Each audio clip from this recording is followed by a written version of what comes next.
Mike, we're just a couple of days away now from fight night. Considering it's in London, it's in your backyard, can you just describe the emotions you're feeling right now? I'm just crazy excited about this. Like, over the moon excited. I got family flying in today, tomorrow.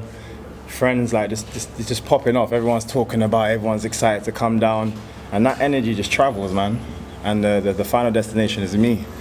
It comes in, I soak it all up, and then I let it all out in the cage. So I feel sorry for Cyborg. Did you ever think it was going to be 3 years that he was going to be away from competing in the UK? To be fair, I couldn't have put a number on it. I didn't think it was going to be so soon that I would have got to the States in the first place. So it kind of feels like it's kind of happened the wrong way around, if there's a right and wrong way around. I got out to the States pretty quickly after a couple of fights, and the way I was moving, I didn't even expect to come back now. So it's a positive to be back here.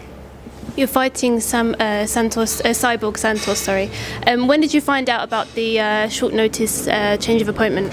I believe it was about, I don't know, a month and a half out or something like that. Both short guys, bald heads, same thing to me. It's just a different name, that's all it is. So has that affected anything in terms of preparation going into this fight? Man, I believe I'm the more dangerous one with regards to styles. I can get 100, 200, 300 people to replicate what Cyborg does. He's going to find it hard to replicate what I do, if anybody. So it doesn't change what I do in the gym. Kimbo Slice was obviously supposed to headline the card. I know you've had some interaction with him in the past. Can you just talk about how he'll be remembered and maybe some personal stories that from your personal interactions with him? The guy's a lovely guy, man. He was just a really nice guy. The first time I met him, it was just nothing but love. And again, I've met many different guys that have established themselves in whatever it is.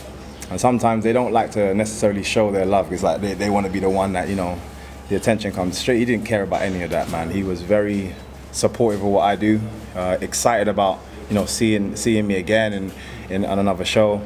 Just very welcoming, very lovely, loving person. You can see he's a family person as well.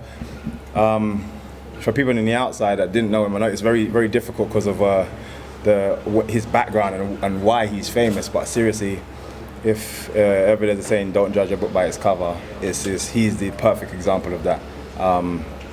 He's rough-looking, very big guy, but like big friendly giant, man. Like he was a lovely person and will be missed in the industry. Well, your opponent, we spoke a few weeks ago, and you kind of mentioned that there was a lot of naysayers who were kind of criticising the level of opponents you faced since you came to Bellator. Yeah.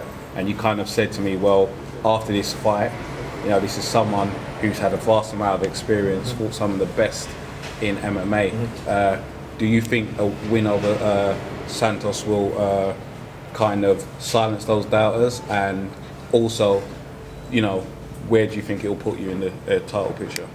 I think I've been in the title picture a long time, just regards to people wanting to see me fight the big names and so on and so forth.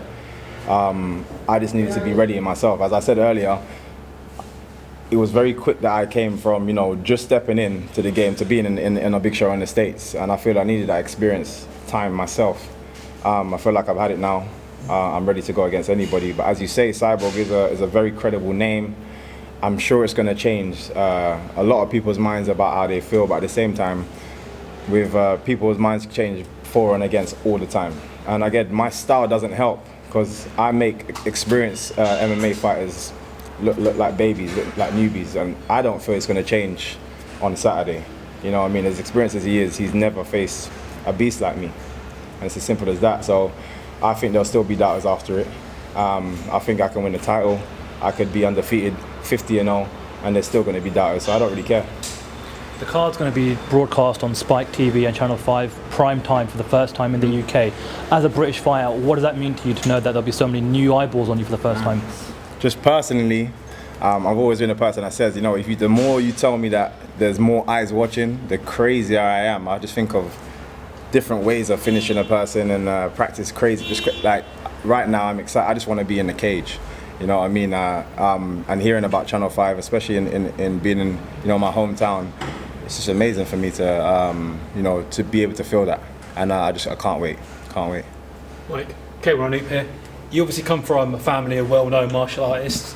What's it like, the influence you have as it's grown over the last 3 years on the younger generation that your family teach? How have you found that? How do they get buzzing, and what kind of things they say to you? How do you interact with them now?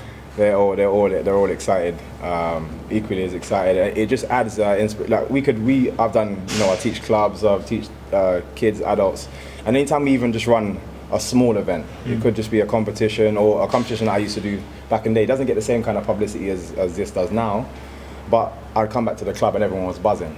So the fact that, you know, I've had students contact me, I saw you on Channel 5, like I saw the advert and this, and they're already just like going nuts. And I already know the influence just small events have on our clubs and how inspired they get. And this event is just going to blow their minds, man. They're going to be telling everybody in school. They're all going to want to come down and see. All going to want to be a part of it. And I think it's good for just martial artists all around. Yeah, definitely. Also, you know, everyone's asked this question, and it's obvious. Look, in previous fights, you made pros look like amateurs.